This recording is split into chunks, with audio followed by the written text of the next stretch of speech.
Bom, pessoal, bem-vindos à aula número 9 do nosso curso de Sociedade Anônima.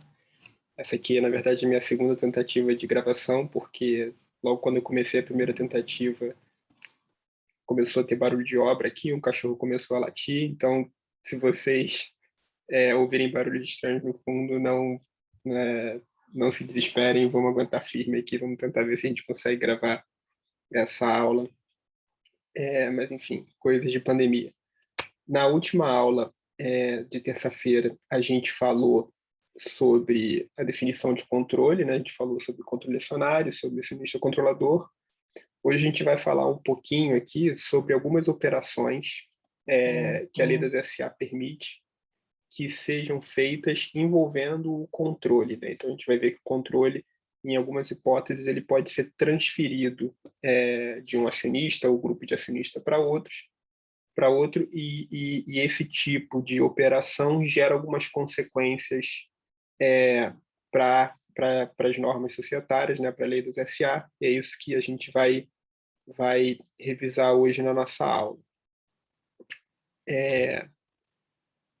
Bom, uma coisa que é importante a gente lembrar, uma das nossas primeiras aulas, não lembro agora se foi a primeira, a gente falou sobre oferta pública para fechamento de capital, para cancelamento de registro de companhia aberta.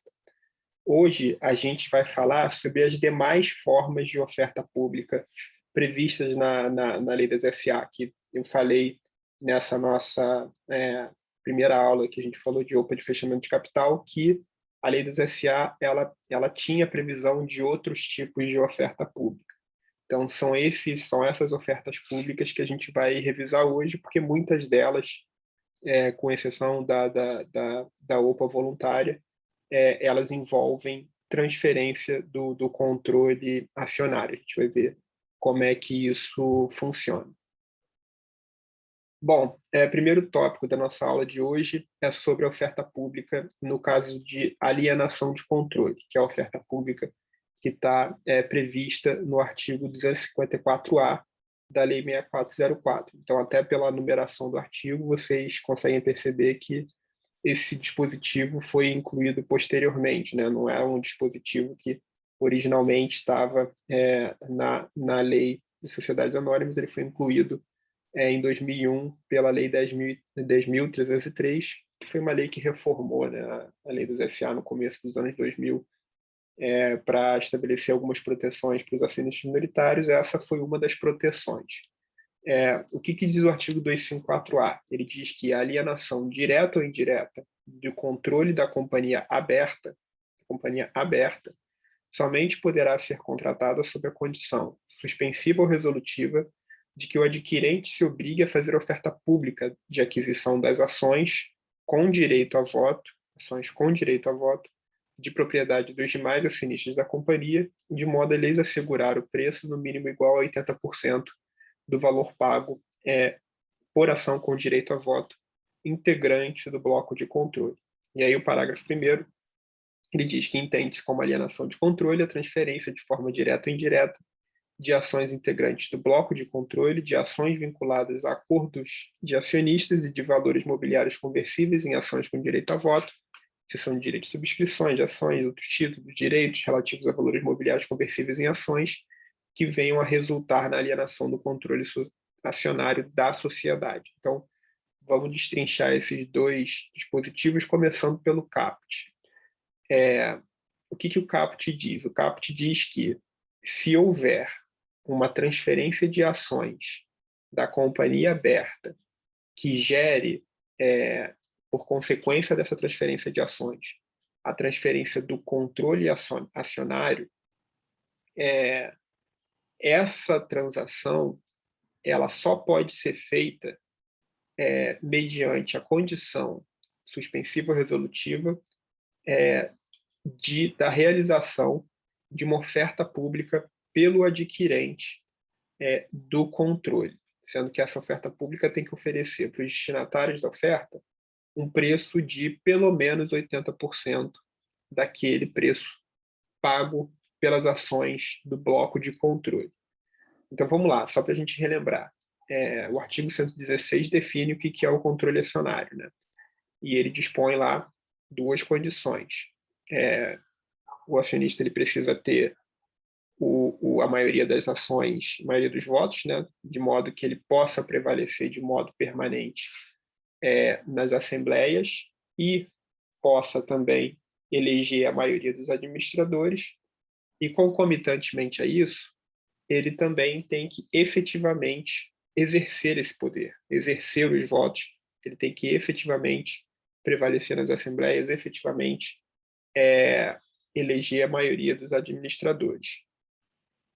Mas, com base nessas duas condições, o primeiro passo para você ter o controle acionário é você ter a maioria dos votos. Você ter um bloco de ações que permitam que você tenha a maioria dos votos para poder vencer as deliberações, né? Então, é o que a gente chama na prática de um bloco que seja equivalente a 50% mais uma ação. Então, você tem 50% das ações com direito a voto, mais uma, que te garante a maioria dos votos do capital social votante da companhia, né?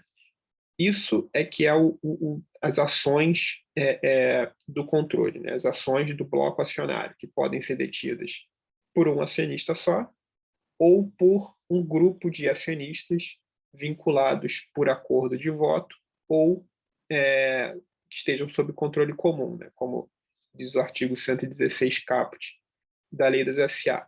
Então, quando você vende esse bloco de ações majoritário, né, que representa a maioria das ações com direito a voto da companhia, você está vendendo o controle. Por quê? Porque o controle é uma característica indissociável desse bloco.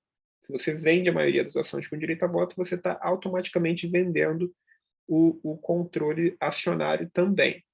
Então, nesse tipo de operação é que você tem o acionamento aqui do artigo 254A. Então, quando ele fala alienação do controle, é isso, é quando você transfere o controle acionário para um terceiro, né, para alguém que não era originalmente controlador, e, via de regra, esse tipo de operação acontece quando você transfere um bloco que representa, né, a maioria das ações com direito a voto da companhia. Se isso acontecer, o adquirente desse bloco majoritário, o que está adquirindo, por consequência, o controle acionário da companhia também, ele tem que formular uma oferta pública. E essa oferta pública de aquisição das ações, ela é condição ou suspensiva ou resolutiva dessa operação que resulta na transferência de controle. E aí, uma pausa, uma nota de rodapé. O que é uma condição suspensiva, uma condição resolutiva? Isso é direito civil, está lá, salvo engano, no artigo 125 e 126, por aí, do Código Civil. Condição suspensiva é aquela condição futura e incerta que, enquanto ela não se realiza, né, enquanto ela não ocorre, o negócio não tem eficácia. Então, ela suspende a eficácia do negócio jurídico até que a condição se consolide, né, até que a condição ocorra. Então, aquele negócio, aquele exemplo que alguns de vocês talvez tenham passado. Seu pai, sua mãe, seu tio chega para você e fala: se você passar no vestibular, eu te dou um carro. Então, esse se passar no vestibular é uma condição suspensiva. Por quê? Porque ela é uma condição futura incerta que, se ela se implementar, vai garantir eficácia para aquele negócio jurídico. Qual é o negócio jurídico? Te dou um carro. Né? Então, é uma condição suspensiva. A condição resolutiva é um pouco diferente. Ela não suspende a eficácia do negócio jurídico, mas se ela se consolidar, se a condição resolutiva ocorrer, o negócio se resolve. Por isso que ela é chamada de condição resolutiva. Então, para usar o mesmo exemplo aqui do tio, o pai, a mãe que te promete um carro. Se fosse uma condição resolutiva, ele te diria: te dou um carro hoje, mas se você não passar no vestibular, você tem que devolver o carro para mim.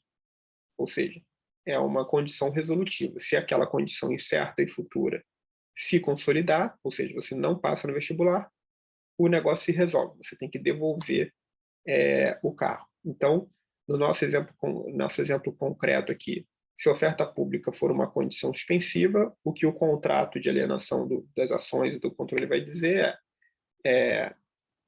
os efeitos desse negócio jurídico só vão ser gerados depois que o adquirente do controle realizar de forma bem-sucedida uma oferta pública para aquisição das ações conforme o artigo 254-A da Lei das SA. E, se for uma condição resolutiva, o que a redação provavelmente vai falar se o adquirente não fizer a oferta pública de aquisição do artigo 254-A de forma bem-sucedida, o negócio se resolve, se desfaz, quem recebeu o preço de aquisição devolve o dinheiro, quem recebeu ações devolve as ações, o negócio deixa de existir a partir daquela implementação da condição. Então, é isso que o artigo 254-A aqui está falando, quando ele menciona a condição suspensiva ou resolutiva. E aí, oferta pública, oferta é feita por um proponente e é direcionada aos destinatários. Quem é o proponente da oferta pública de aquisição de alienação de controle? O proponente é o adquirente do controle, ele que é obrigado a fazer a oferta pública. Então, se fulano está vendendo o controle de uma sociedade, uma companhia aberta para ciclano, ciclano é o adquirente, ele que tem que fazer a oferta pública do artigo 254-A. E quem são os destinatários? Os destinatários são os acionistas minoritários, né? Então, que estão fora do bloco de controle, e que sejam detentores de ações com direito a voto. Esse detalhe é importante.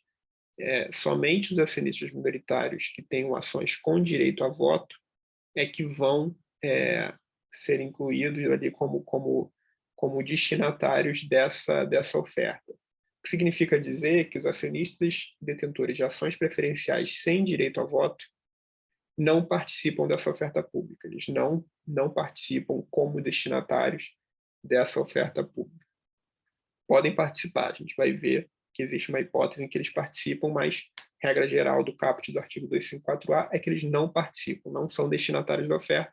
A oferta é destinada apenas aos acionistas minoritários com direito a voto, detentores de ações ordinárias ou também detentores de ações preferenciais que tenham direito a voto, né? Porque a ação preferencial ela pode ter direito a voto, a diferença é que o estatuto pode suprimir o voto, se for o caso. Todo mundo que tenha direito a voto vai entrar aqui na oferta pública do artigo 254-A. E qual é o preço dessa oferta? O preço dessa oferta é 80% do preço pago por ação integrante do bloco de controle. Por que 80%? 80% porque o legislador reconheceu aqui, no caput do artigo 254-A, que a ação do bloco de controle vale mais que a ação que está fora do bloco de controle. Pode ser a mesma ação. A ação que está no bloco de controle é a ação ordinária, a ação que está fora do bloco de controle também pode ser a ação ordinária. Mesma classe de ações, igual em todos os direitos. Mas por que existe essa diferença? Porque a ação que está no bloco de controle, ela integra um conjunto, né, um bloco acionário, que confere ao seu detentor o controle da sociedade, controle da companhia.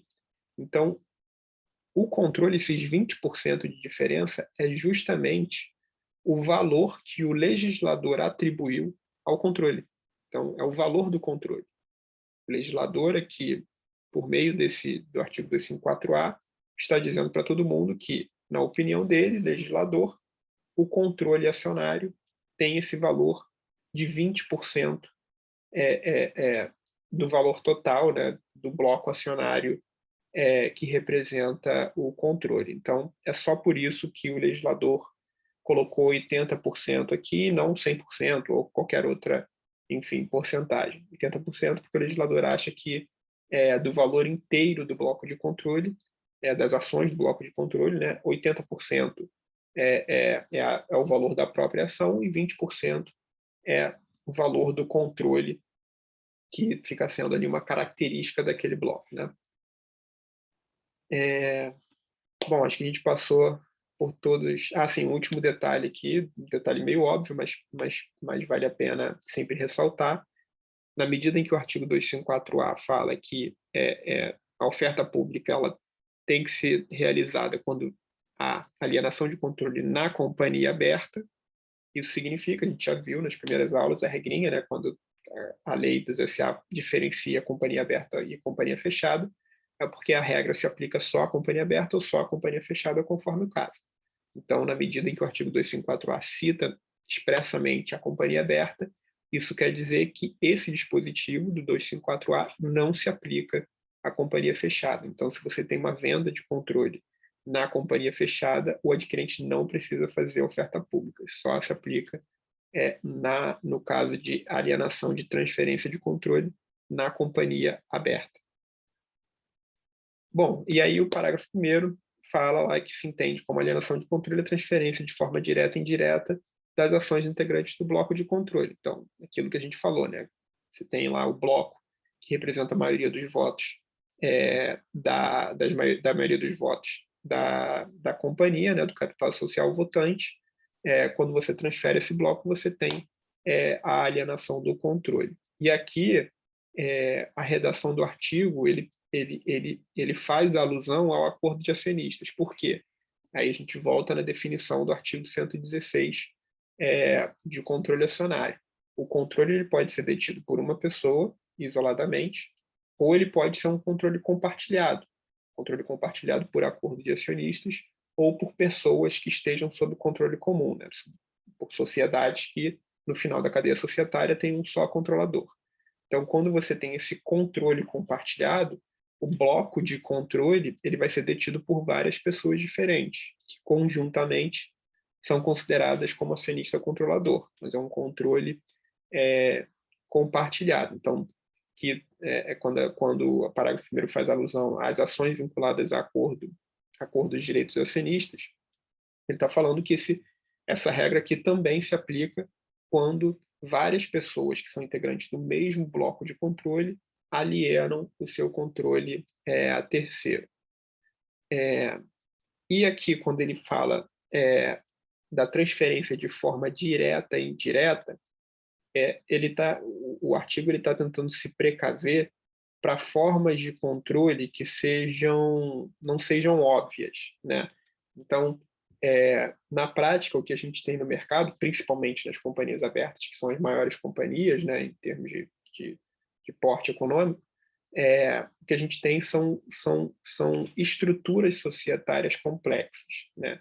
Então, a companhia aberta ela não tem aquela estrutura acionária da padaria da esquina da lojinha, que é o dono da padaria, a mulher e o filho, e cada um tem um terço das cotas. Não é assim que funciona. A companhia aberta, ela geralmente tem centenas, às vezes milhares de acionistas, e os acionistas controladores geralmente se organizam por meio de estruturas societárias complexas de vários níveis. Então, pode ser que, se você olhar o controle de uma companhia aberta brasileira, você vai encontrar lá, em cima da companhia, né, como controlador, uma holding.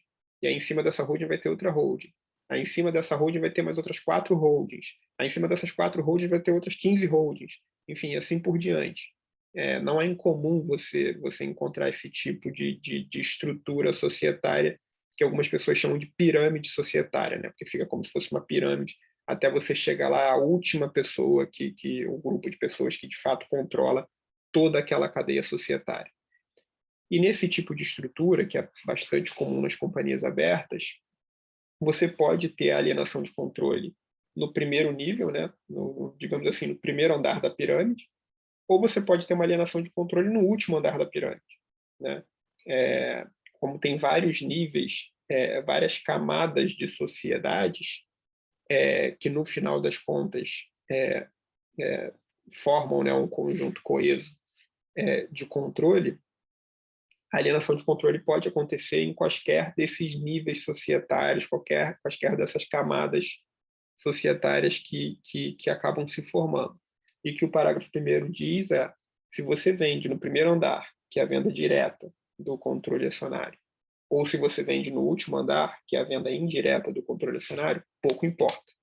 Nesses dois casos, você vai ter que bater lá na porta da CVM, registrar uma oferta pública de alienação de controle, e os acionistas minoritários daquela companhia vão poder alienar suas ações, se assim eles quiserem, tá? Então, é isso que significa esse termo de forma direta ou indireta. É para o legislador se precaver para pegar todas as situações, para não ter alguém vendendo controle no último nível societário e achar que está tudo bem. Não é assim.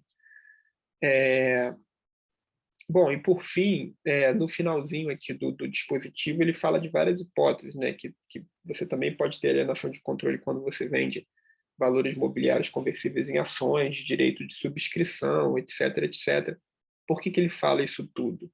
Porque pode ser que você não esteja vendendo um bloco de ações que represente a maioria dos votos, mas que você esteja vendendo junto com esse bloco de ações que não representa a maioria de votos, direitos de subscrição ou de conversão que, se exercidos, vão resultar em um número de ações que aí sim representam a maioria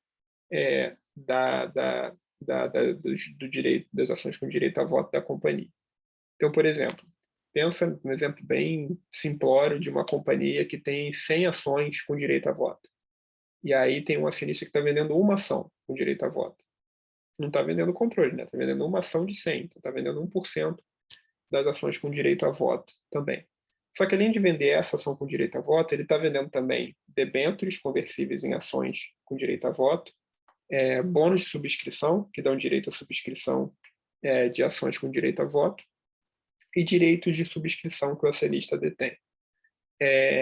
E se todos esses direitos forem exercidos, eles vão dar para o seu titular, né, para a pessoa que exercer aquele direito, 300 ações com direito a voto. Então, na verdade, ele está vendendo uma ação com direito a voto, dentre 100, só que ele está vendendo também direitos que, se exercidos, vão resultar em 300 ações com direito a voto, e aí a pessoa que exerceu os direitos vai ter o controle.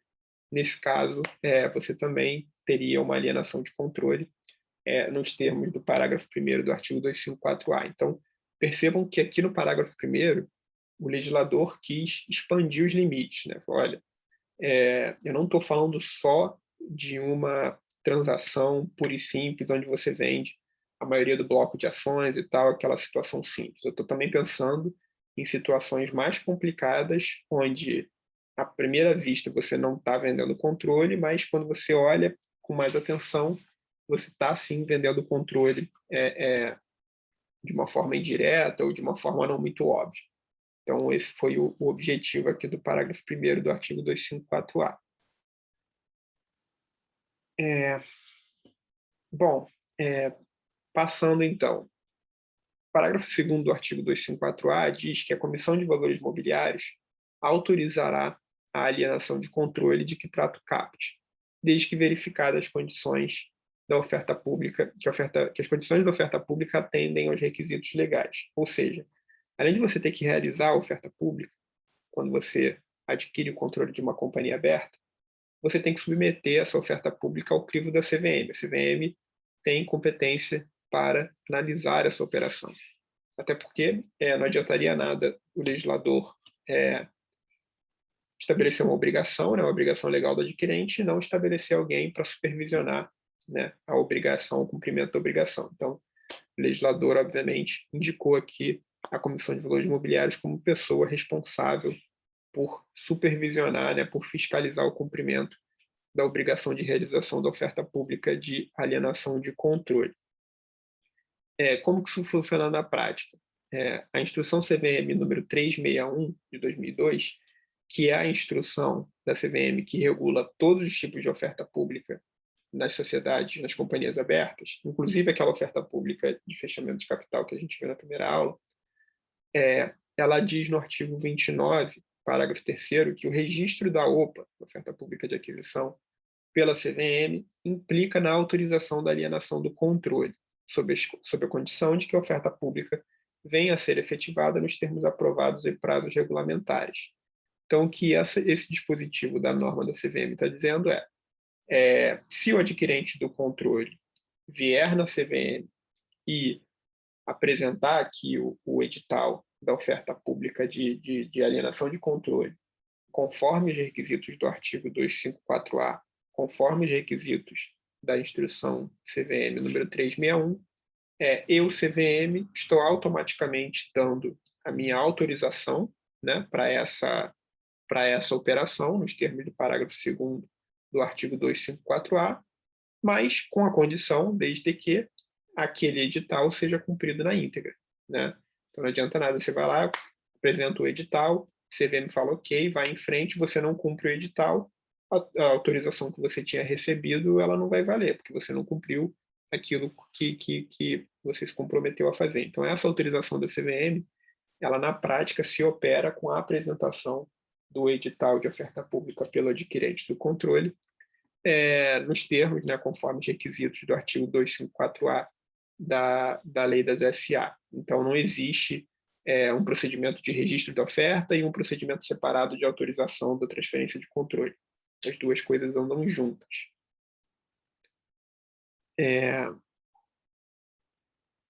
Bom, aqui o item 3 a gente já falou, né, da oferta pública do artigo 254-A, o mínimo legal é o preço equivalente a 80%, né? E aqui um detalhe, 80%, o preço de, no mínimo 80% do preço pago pelas ações do bloco de controle, que está lá no artigo 254-A caput, ele é um preço mínimo, tá? Isso não quer dizer que o adquirente do controle não possa oferecer 90% ou 100% do preço pago pelas ações do bloco de controle. É o adquirente que escolhe o que ele vai oferecer para os acionistas minoritários. Porque você pode ter uma situação de alguém que adquire o controle e não quer um monte de minoritário na companhia aberta. Porque, não quero minoritário, quero mandar aqui na companhia com 100% dos votos, então eu vou fazer uma oferta pública acima do piso, né? Acima de 80%, para tornar a oferta pública atrativa para os acionistas minoritários. Isso é plenamente possível, porque os 80% não é um valor fixo, é um valor mínimo, ele é um piso. E aí que tem a nossa emenda a menção do tag-along integral. Tag-along integral seria o tag-along. Tag-along é um termo, né, em inglês para essa operação em que o minoritário vende as suas ações junto com o controlador, né? A gente chama de tag-along no inglês porque esse termo tag-along significa, em português, ir junto, né? Colar junto. Tag é tipo colar, se acoplar, e along é junto, né? Então você vai junto com o controlador. O controlador vende o controle e o minoritário vai junto, ele se gruda no controlador e vai embora.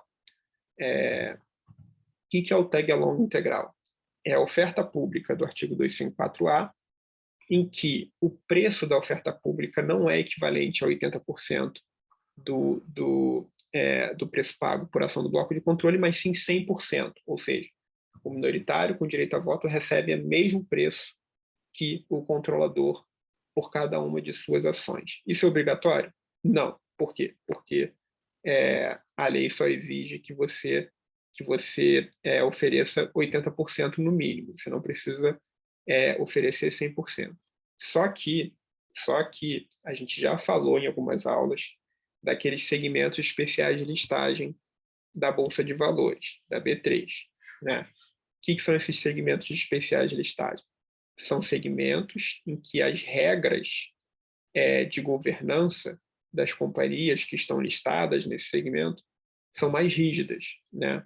Então, as companhias que estão nos segmentos especiais de listagem da B3 são companhias que seguem regras de governança mais rígidas do que aquelas previstas na Lei 6404. Né? Então, elas dão mais proteções para o acionista minoritário, dão mais garantias, mais mecanismos de defesa, mais direitos para os acionistas minoritários.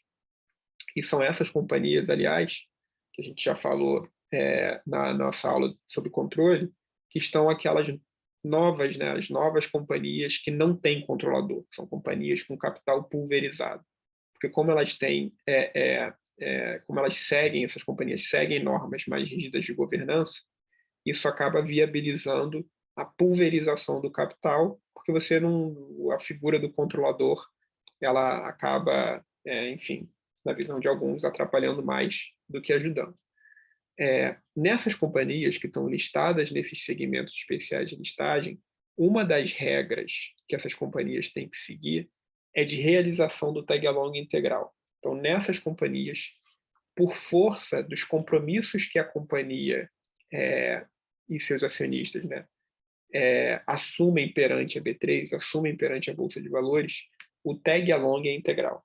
Então, nessas companhias listadas nos segmentos especiais de listagem da B3, o tag-along do artigo 254A não é de 80%, ele é de 100%. Mas essa obrigação de fazer o tag-along integral, de fazer a oferta pública de alienação do controle por 100% do preço pago pelas ações do bloco de controle, não é uma obrigação decorrente da lei, não é uma obrigação decorrente das normas da CVM, é uma obrigação decorrente das regras aplicáveis às companhias listadas no segmento de especiais de listagem da B3.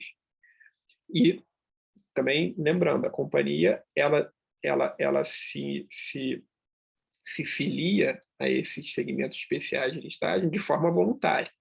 Nenhuma companhia é obrigada a entrar no segmento especial de listagem da B3. Ela entra se ela quiser.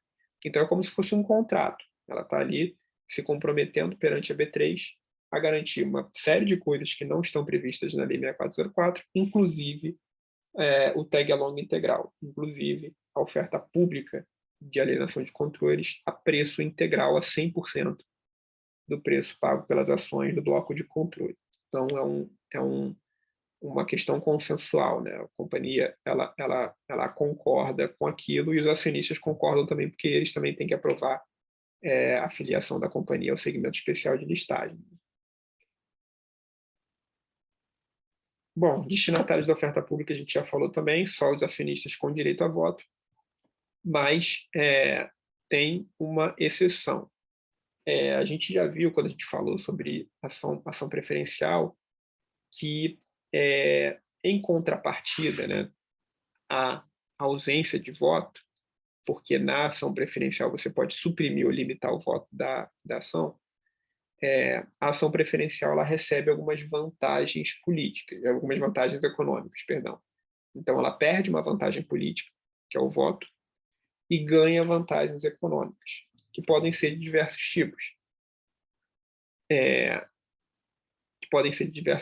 Como preferência no recebimento de dividendo, fixo ou mínimo, que pode ser cumulativo, tudo aquilo que a gente já falou na aula sobre ações. Uma das vantagens que a ação preferencial pode receber é justamente participar da oferta pública de alienação de ações, então, de alienação do controle, perdão. Então, o Estatuto Social da Companhia Aberta pode estabelecer que as suas ações preferenciais terão como vantagem econômica a participação, a inclusão nas ofertas públicas de alienação de controle do artigo 254A, que originalmente seria destinado só para acionistas com direito a voto, mas o Estatuto pode estender esse direito a ações preferenciais como um direito econômico em contrapartida à perda, né, à limitação ou à supressão do direito político, que é o direito de voto. Então, é o que está dito lá no artigo 17, parágrafo 1º, inciso 3. E quem quiser relembrar, eu peço para que consultem de novo lá o vídeo da aula da segunda, acho que, se não me engano, dessa nossa segunda aula sobre ações. Bom, parágrafo 4º do artigo 254A fala sobre o prêmio de permanência que o adquirente do controle societário pode oferecer para o acionista minoritário. O que quer dizer isso? Da mesma forma que, como eu falei antes, você pode ter a situação de um adquirente do controle que não quer saber de acionista minoritário, ele quer mais que todos os minoritários saiam e aí ele aumenta o preço da oferta para que ela seja mais atrativa, que os acionistas minoritários aceitem a oferta e saiam da companhia. você pode ter o contrário, você pode ter o adquirente do controle que não quer que os acionistas minoritários saiam, até porque isso custa dinheiro, você tem que comprar as ações deles. Então, o que o adquirente do controle pode oferecer para que os acionistas minoritários não saiam da companhia é pagar a eles apenas um prêmio de permanência, né? O prêmio de permanência que o parágrafo 4º diz que é mediante o pagamento de um prêmio equivalente à diferença entre o valor de mercado das ações e o valor pago por ação integrante do bloco de controle. Então, se o valor de mercado das ações é 8, sei lá, ou 7, e o valor pago por ação do bloco de controle é 10, o prêmio de permanência vai ser esses R$ 3 de diferença entre 7 e 10, que o adquirente do controle vai oferecer pagar para os acionistas minoritários. Então, o acionista minoritário ele vai ter duas opções. Ou ele vende as ações dele pelo preço lá da oferta pública, que é o mínimo de 80% pago para as ações do bloco de controle, ou ele vai aceitar o prêmio de permanência, né? Vai receber menos dinheiro, né? Porque vai ser um valor menor, vai ser só a diferença, mas ele vai ficar com as ações. Então, é como se ele estivesse... o resultado ele só vai se apropriar da mais-valia da ação do bloco de controle e não vai vender as ações dele. Para o acionista, para o adquirente do controle, isso é bom, porque ele naturalmente vai ter que pagar menos, né? Vai ser um valor menor, porque ele vai pagar só a diferença entre o valor de mercado e o valor das ações do bloco de controle, não vai ter que pagar lá o valor inteiro de 80% do valor pago às ações do bloco de controle. Provavelmente, em termos absolutos, vai ser um valor menor. E para o acionista minoritário isso também é bom, porque ele recebe um dinheiro e não vende as ações. Então, é um meio do caminho aí para os dois lados da oferta, né? Bom, então, aqui a gente encerra a oferta pública de alienação de controle, e o artigo 256, ele fala sobre o outro lado da moeda, né? Se na companhia que está tendo seu controle transferido, você tem que fazer uma oferta pública, no lado do comprador, se o comprador do controle for uma outra companhia, né? Então, se for uma companhia comprando o controle de outra, essa compra do controle tem que ser aprovada em assembleia da companhia aberta que esteja adquirindo o controle de uma outra sociedade. Mas aqui é importante a gente ter em mente o que está escrito no caput. O caput diz que a compra por companhia aberta do controle de qualquer sociedade mercantil dependerá de deliberação da Assembleia Geral da compradora, especialmente convocada para conhecer da operação. Então, aqui é uma situação em que uma companhia aberta, só a companhia aberta, lembrando diferenciação, né? Companhia aberta, como a lei nomeou expressamente, só serve para ela essa regra, comprando o controle de uma outra sociedade, qualquer sociedade mercantil, tá? Sociedade mercantil, leia-se, sociedade empresária, né? Porque a redação é anterior ao Código Civil, quando você ainda tinha aquela diferenciação entre sociedade mercantil, né, sociedade comercial e sociedade civil. Hoje em dia você tem a diferença entre sociedade empresarial, sociedade empresária, e a sociedade não empresária. Então, aqui pode ser, por exemplo, a companhia aberta comprando o controle de uma sociedade limitada, ou de uma companhia fechada, ou de uma outra companhia aberta. Em qualquer desses casos, você tem que fazer uma assembleia na companhia compradora para aprovar essa compra. E se a companhia aberta estiver comprando o controle de outra companhia aberta, aí você tem na compradora essa assembleia de aprovação da compra do controle, e na companhia que está tendo seu controle vendido, você tem a obrigação de fazer a oferta pública de alienação de controle. Então, você pode ter as duas coisas acontecendo ao mesmo tempo. Não vou passar aqui por todos os requisitos da Assembleia, porque não vai dar tempo. A aula está até ficando um pouco longa, então eu vou pular essa parte aqui, mas está aqui o dispositivo para quem quiser ler depois. É só pegar no assinato ou consultar diretamente a lei das SA. E o parágrafo 2º do artigo 256, só para a gente saber que isso existe, determina que o acionista, nessa assembleia da companhia compradora, que deliberar sobre a compra do controle de uma sociedade mercantil, se algum acionista for dissidente nessa deliberação, ou seja, votar contra ou se abster de votar ou não comparecer à assembleia, né? Esse acionista que não aprovou a operação vai poder sair da companhia, né? Vai poder se retirar da companhia mediante reembolso, exercendo o direito de retirada nos termos do artigo 137. A gente ainda vai ter uma aula para falar em mais detalhes sobre o direito de retirada. A gente já falou sobre esse direito em algumas aulas aqui do nosso curso, mas para não ficar muito complicado nem muito longa a nossa aula aqui, só para vocês terem informação de que esse parágrafo 2º existe, e quando a gente for falar em mais detalhes sobre o direito de retirada, a gente trata disso aqui em mais detalhes, do direito de retirada como de forma geral, né? Bom, além da oferta pública de alienação de controle, você pode ter também, nos termos do artigo 257 da Lei das SA, uma oferta pública de aquisição de controle. Então, é uma oferta pública que tem o objetivo de adquirir o controle de uma companhia aberta. O que diz o artigo 257? O artigo 257 diz que a oferta pública para aquisição de controle de companhia aberta somente poderá ser feita com a participação de instituição financeira que garanta o cumprimento das obrigações assumidas pelo ofertante, ou seja, por um intermediário.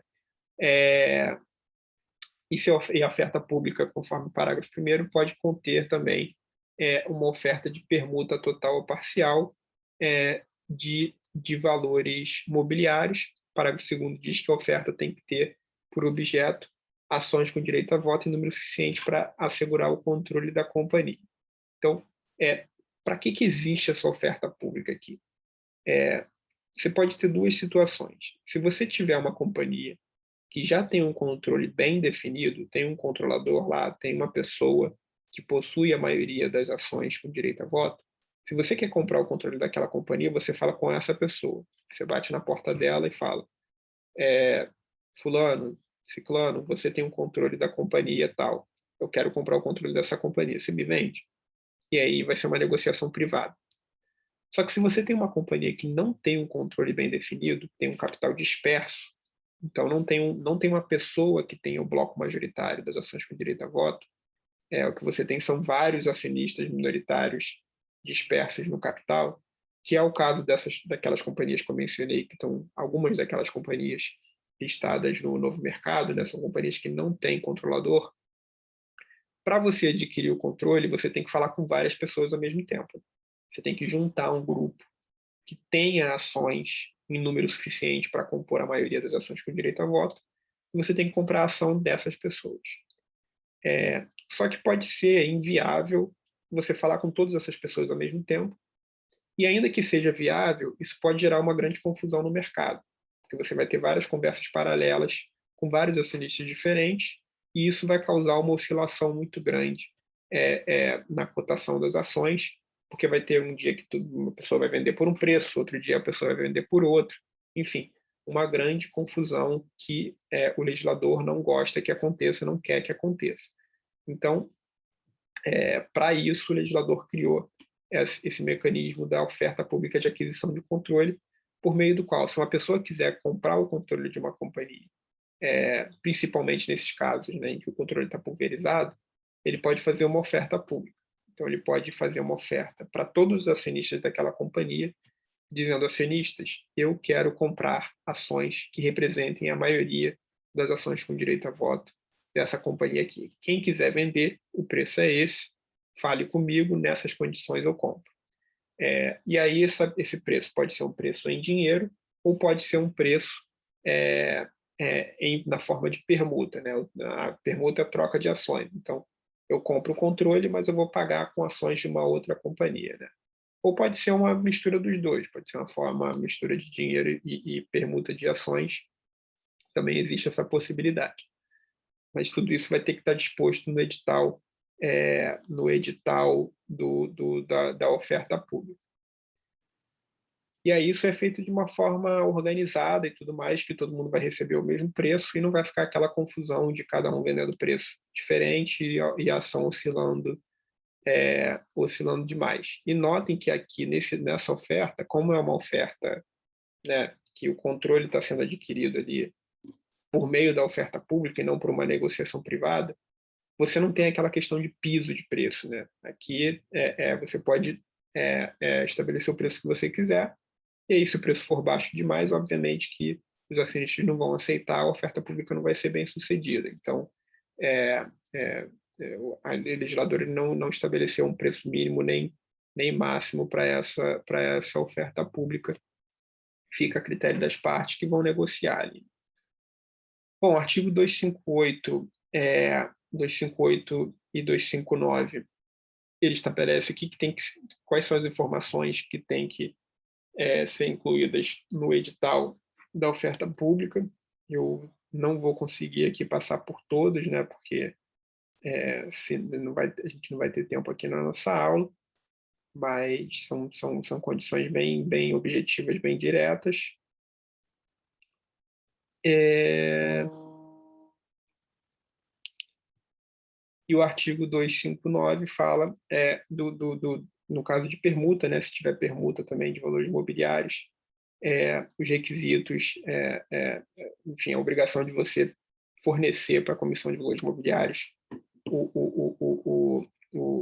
enfim, o projeto do instrumento de permuta que vai ser utilizado naquela oferta. Bom, do artigo 261 fala sobre a aceitação da oferta. Acho que também não tem nada muito complicado aqui que a gente precisa abordar. Aqui o parágrafo 3º fala só um detalhe que é importante, que diz que se o número de aceitantes ultrapassar o máximo que o ofertante está disposto a comprar, os acionistas que aceitarem a oferta têm que fazer um rateio para vender suas ações proporcionalmente, né? Então, a oferta pública ela tem que ser direcionada a ações, no mínimo, que representem a maioria das ações com direito a voto,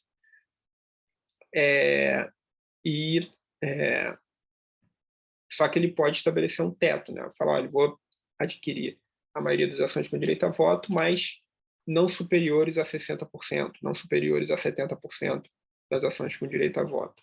Então, se o número de aceitantes da oferta ultrapassar esse teto estipulado pelo ofertante, aí os aceitantes da oferta vão ter que fazer um rateio para vender proporcionalmente cada um um número de ações, né, que seja proporcional dentro daquele teto ali. Se faz uma regra de 3 para ver quanto cada um vai vender. E o artigo 262, ele fala da possibilidade da existência de uma oferta concorrente. Então, você pode ter a situação em que uma pessoa formula uma oferta pública de aquisição de controle. Então, alguém fala, acionistas da companhia tal, quero comprar o controle dessa companhia, e está aqui o preço, está aqui as condições da minha oferta. E você pode ter uma outra pessoa que olha para essa situação e fala, interessante, fulano está querendo comprar o controle, eu quero também. E faz uma oferta pública concorrente, ou seja, uma oferta pública que concorre com aquela oferta pública original. Naturalmente, a oferta pública concorrente vai tentar, né, superar os termos da oferta pública original, então vai oferecer um preço melhor, uma condição melhor, e aí os acionistas da companhia alvo, né, vão poder escolher qual oferta que eles aceitam, se eles aceitam a oferta original ou se eles aceitam a oferta concorrente. Bom, por fim, nas companhias com capital disperso, que não tem um controlador definido, você pode ter o que a gente chama de tomada hostil do controle, que é uma coisa, assim, é um pouco uma importação do direito norte-americano. Porque no direito norte-americano, as companhias, no mercado, né, norte-americano, as companhias abertas, elas geralmente têm capital pulverizado, né? Elas geralmente têm aquele capital dividido entre milhares de acionistas e nenhum deles tem a maioria das ações. E aí, nessas companhias, como os acionistas são muito pulverizados, o que acontece é que o controle efetivo é, ele é exercido não pelos acionistas, mas pelos administradores da companhia. Até porque a legislação norte-americana, em comparação à legislação brasileira, ela dá mais poderes para os administradores, então eles acabam conseguindo exercer o controle, porque os acionistas não conseguem se organizar e tudo mais, tem aquela dificuldade por eles serem muitos, e aí os administradores assumem ali o comando da companhia. Então, os administradores são uma figura mais poderosa, né, nas companhias americanas em comparação às companhias brasileiras. E lá, nos Estados Unidos, lá na década de 80, 90, começou a ter um movimento muito forte de aquisição de controle por fundos, né, por investidores institucionais que juntavam um caminhão de dinheiro e compravam o controle dessas companhias que tinham capital pulverizado. E muitas vezes os administradores dessas companhias eram pegos de surpresa, porque ninguém falava nada com eles, eles acordavam um dia e tinha uma oferta para compra de controle da companhia deles. E aí isso para eles era o fim, porque eles perderiam aquele controle de fato que eles tinham, né? Teria um acionista controlador ali que poderia demitir esses administradores. Esse tipo de operação começou a ser chamada nos Estados Unidos de oferta hostil, porque era uma oferta que era feita sem consultar a administração da companhia. Então, por isso que era hostil, era uma oferta indesejada.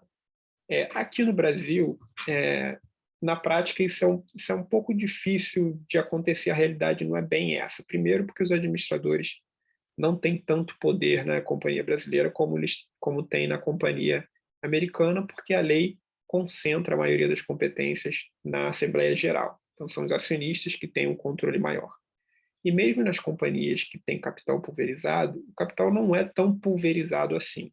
Então, lá nos Estados Unidos, você tem companhia, por exemplo, que tem mais de 1.000 acionistas e nenhum deles tem mais de 1% do capital.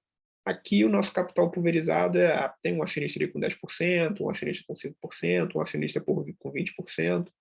Então, ainda que o capital seja disperso, você ainda consegue ter uma organização de um bloco majoritário em alguma circunstância específica.